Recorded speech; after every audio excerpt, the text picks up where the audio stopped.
ستي قالت لي اللي يجبي من جيبه.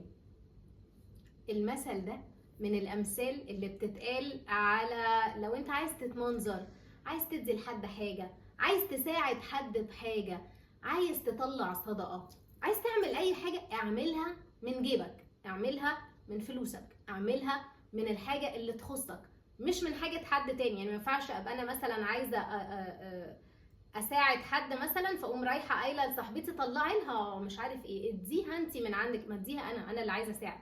فاما تحب تساعد حد او اما تحب تعمل حاجه، اعملها من جيبك. اللي يجبي من جيبه، مش من جيب غيره. ده اللي المثل بيقوله، وده اللي احنا بنستخدمه لما تلاقي حد بيدبسك انت في حاجه انت مالكش علاقه بيها، انت اللي عايز تعملها. يعني هو اللي عايز يعملها مش انت، بس هو مدبسك انت. فيا عم انا مالي، اللي يجبي من جيبه، اللي عايز يعمل حاجه يعملها من جيبه، ما يعملهاش من جيب حد تاني.